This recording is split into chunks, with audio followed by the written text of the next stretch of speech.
میں جب بھی ستمبر آتا ہے آپ یقین کریں میری آنکھوں میں آنسو آتے ہیں. جب بھی ایم ایم عالم کا نام آتا ہے تو میری واقعی مطلب میرے جذبات کچھ اتنے عجیب سے ہو جاتے ہیں، کیونکہ یہ وہ مہینہ ہے. مطلب میں کہتی ہوں کہ لوگوں کو افسانہ نگاروں کو اور باقی رائٹرز کو جو ہے ان کو دسمبر بڑا رومانٹک لگتا ہے، but for me September is so romantic. اور کیوں؟ مستنصر حسین تارڑ نے اپنی کتاب میں لکھا تھا کہ آرمی جو ہے وہ مشقت گردی ہے اور صحرا نوردی ہے، نیوی سمندر گردی ہے، اور ایئر فورس ایک رومانس اور عشق ہے، اور اس رومانس کا سب سے بڑا ہیرو ایم ایم عالم ہے. تو بات جب ایم ایم عالم کی ہوتی ہے تو میں اکثر لوگوں سے بھی بات کرتے کہتی ہوں کہ سنو ستمبر پھر آ گیا ہے. کیوں کہتا ہے نا کہ کبھی کبھی کوئی یاد، کوئی بہت پرانی یاد دل کے دروازے پر ایسے دستک دیتی ہے، شام کو جیسے تارا نکلے، صبح کو جیسے پھول، جیسے روح کی پیاس بجھانے اترے کوئی رسول. کبھی کبھی کوئی یاد، کوئی بہت پرانی یاد. لوگوں کے لیے شاید یہ یاد پرانی ہوگی، لیکن میرے لیے باخدا آپ یقین کریں کہ جب بھی ستمبر آتا ہے مجھے یہی لگتا ہے کہ ابھی کچھ سیکنڈ پہلے ہی ایم ایم عالم جو ہیں اپنا وہ تاریخی معرکہ سر انجام کر کے آ چکے ہیں. اور اللہ رب العزت نے مجھے یہ آنر دیا ہے کہ انہوں نے مجھے اپنی منہ بولی بیٹی بنائی. He was never married. وہ کہتے تھے میری شادی ایئر فورس سے ہو گئی ہے. اتفاق ہے کہ بس اللہ نے جب کوئی دعا، ایک دل کی ایک سمجھ لیں کہ کیسی دعا تھی. میں کلاس 6 میں تھی جب میرا پہلا تعارف ہوا ایم ایم عالم سے.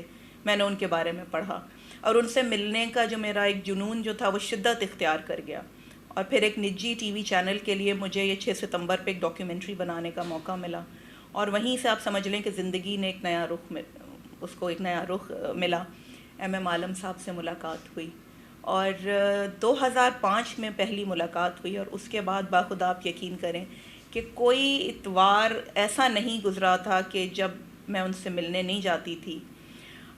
ستمبر اب بھی آتا ہے لیکن نہیں آتا تو وہ وقت نہیں آتا کہ جب وہ دروازے پہ کھڑا ہو کر میرا انتظار کرتے تھے. وہ مجھے یہ بتایا کرتے تھے کہ لوگ سمجھتے ہیں کہ ہم جو ہیں، لوگ سمجھتے ہیں کہ جی ہم پاکستان چھوڑ دیں گے، لیکن آپ یاد رکھیے گا کہ ہم اس مٹی کے لیے ہی ہم جیے تھے اور اس مٹی میں ہی ہم دفن ہوں گے. ہم کیسے یہ ملک چھوڑ دیں کہ جہاں پر فیصل چودھری کی یادیں ہیں، جہاں پر علاء الدین کی یادیں ہیں، اور جہاں پر اس سرفراز رفیقی کی یادیں ہیں کہ جو اپنے رفیق کے ساتھ شہید ہو گیا. اور پھر وہ یہ کہا کرتے تھے کہ مطلب ان میں جو سب سے بیسٹ چیز یہ تھی کہ وہ مایوس نہیں ہوتے تھے. لوگ کہتے ہیں نا جو آج کی نوجوان نسل سے کہ جی وہ مایوسی، وہ کہتے تھے نہیں، ہماری قوم جو ہے وہ جنگجو قوم ہے. اور وہ ہمیشہ ایک بات کہتے تھے کہ روح کارواں ہم تھے، سوری میر کارواں ہم تھے، روح کارواں تم ہو. ہم تو صرف عنواں تھے، اصل داستاں تم ہو. نفرتوں کے دروازے خود پہ بند ہی رکھنا، اس وطن کے پرچم کو سر بلند ہی رکھنا. تو ایم ایم عالم کی جب ہم بات کریں، 1 منٹ سے بھی کم وقت دشمن کے 5 جہازوں کو نیست و نابود کر دینے والا عالم. اور میں کہتی ہوں کہ وہ کہتا ہے نا کہ پرندوں کی دنیا کا درویش ہوں میں، کہ شاہی بناتا نہیں آشیانہ.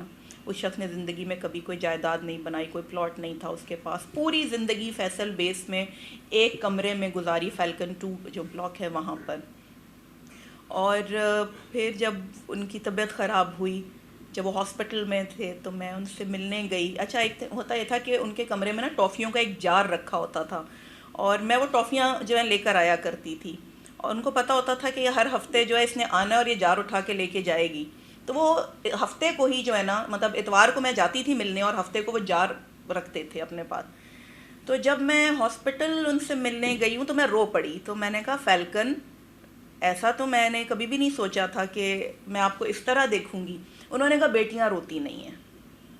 ان کے لیے تو میں نے اپنے آنسو پوچھ لیے، لیکن مجھے ایک ظاہر سی بات ہے کہ وہ شاہین کہ جس کی پرواز کا ایک پوری دنیا جو ہے معترف ہے. اور اس کے بعد پھر میرے پاس خبر ایک دن مجھے فون آیا.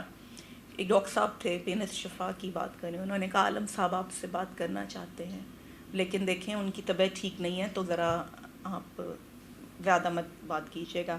میں نے بات کی ان سے، میں رو پڑی تھی. انہوں نے پھر ایک ہی بات کی، انہوں نے کہا بیٹیاں روتی نہیں. پھر انہوں نے کہا کہ آپ کی آواز ہمیں اچھی لگتی ہے، آپ کی آواز ہمارے کانوں میں گونجتی ہے. جب آپ ہمارے پاس نہیں ہوتی نا تو ہمیں آواز آتی ہے فیلکن فیلکن میری ٹافیاں کہاں ہیں. اور اس کے بعد پھر تھوڑی سانس ان کی اکھڑنے لگی تھی تو فون ڈاکٹر صاحب نے لے کے رکھ دیا. اگلے دن صبح 18 مارچ کو میرے پاس فون آتا ہے کہ وہ شاہین کے جس نے 10 سال مجھے اپنے پروں کی آغوش میں چھپا کے رکھا وہ اپنی ابدی زندگی کی جانب پرواز کر گیا ہے. مجھے پھر بتایا گیا, انہوں نے کہا کہ ہم ابھی جو ہے ان کی آخری رسومات جو ہیں ہم ہماری پور ایئر بیس میں ادا کریں گے, تو چونکہ مطلب ہم ابھی اناؤنس نہیں کر رہے ہیں, لیکن آپ کو انہوں نے بیٹی بنایا ہوا ہے تو ہماری سرکاری گاڑی آپ کو لینے آ جائے گی. تو میں نے ایک ہی بات کی تھی کہ فیلکن میرے دل میں زندہ ہے اور زندوں کی آخری رسومات نہیں ہوتی, تو میں نہیں آؤں گی.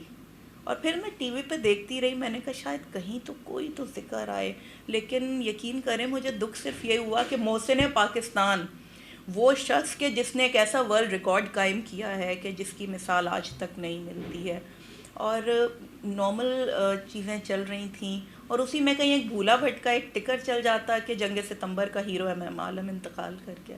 پھر میں نے وہی سوچا, میں نے کہا کہ اگر آج کسی کھلاڑی کی شادی ہوتی تو شاید ہر چینل جو ہے بازی لے جانے کی کوشش کرتا, کوئی اکراس دا بارڈر کوئی آرٹسٹ جو ہے اس کی ڈیتھ ہو جاتی تو پھر ہر چینل بتاتا کہ کتنے عرصے انہوں نے مداحوں کے لیے اتنا کچھ کیا. لیکن کیا کریں, فیلکن کے کرگسوں کی دنیا میں زرزمی کی پوجا ہے.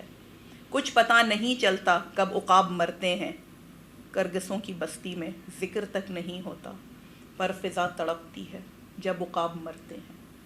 یہ 6 ستمبر مجھے یاد دلاتا ہے کہ ایم عالم جو تھا وہ عالم میں انتخاب تھا, وہ اپنی ذات میں عالم تھا, وہ ایم عالم تھا.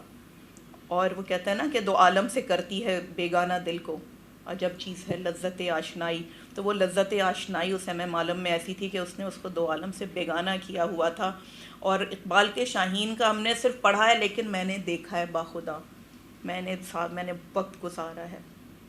شاید ہی کوئی ایسا اتوار ہوتا ہوگا کہ جو میں ان کے ساتھ نہیں وقت گزارتی تھی. ہم گھنٹوں باتیں کرتے تھے. انہوں نے مجھے ایک ہی بات کی تھی, مجھے یہی کہتے تھے کہ پاکستان کے لیے جو کر سکو کرو, یہ کبھی مت سوچنا کہ تم اکیلی ہو. اور آج بھی یقین کریں وہ شخص جو ہے میرے اندر اتنے شعلے بھڑکا گیا ہے. پاکستان کا جب نام آتا ہے اور کوئی پاکستان کے لیے اتنی سی بھی بات کرتا ہے تو دل کرتا ہے کہ اس کو اتنا تو جھنجھوڑ کے پوچھوں کہ اس وطن کی مٹی میں خون ہے شہیدوں کا, ارض پاک مرکز ہے قوم کی امیدوں کا. تو بس میں ایک بات یہی کہنا چاہوں گی کہ ستمبر میں تو 65 میں ہمیں پتہ تھا ہمارا دشمن کون ہے. اب تو یہ ہے کہ ہمارا جو دشمن ہے وہ نیم لیس ہے, وہ فیس لیس ہے, وہ آئیڈینٹی لیس ہے. اس وقت ہمیں جو ہے ایک ہونے کی بہت ضرورت ہے. یہی میرا پیغام ہے. یہی فیلکن کہتے تھے کہ نفرتوں کے دروازے خود پہ بند ہی رکھنا, اس وطن کے پرچم کو سر بلند ہی رکھنا, اور یہ وطن امانت ہے. اور تم امی لوگوں, اس سے زیادہ میں کیا کہوں ان کے بارے میں.